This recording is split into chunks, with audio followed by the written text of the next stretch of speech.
Part 2. My sister collapsed from her chronic pain right as I announced my promotion. Everyone applauded and congratulated me.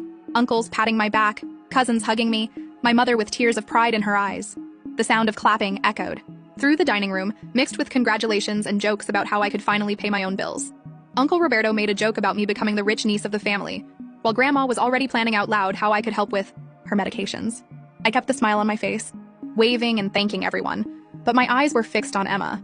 She was sitting at the other end of the long table between my cousin Marcus and Aunt Sandra, absent-mindedly playing with the mashed potatoes on her plate. For a moment, she almost seemed genuinely happy for me, almost. But I knew her too well. I saw when something changed in her expression. It was subtle, as it always was.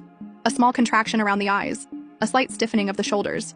She looked around the table, noticing how all attention was focused on me, how people were really excited about my achievement, how I was shining. And then it began.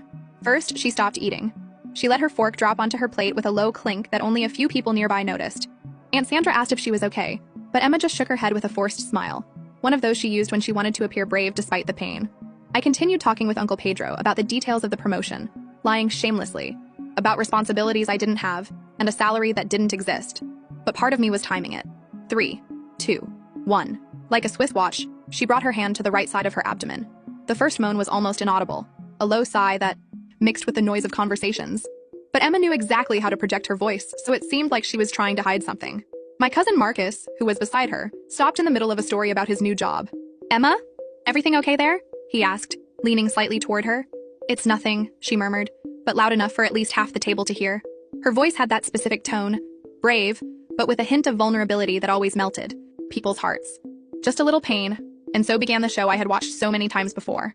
Aunt Sandra immediately turned completely toward Emma, forgetting the conversation she was having with Grandpa about politics.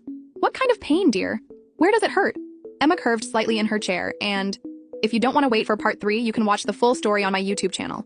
Just click on share and then more, and then click on the YouTube link here in my profile, or search for the Flag Stories Reddit channel on YouTube.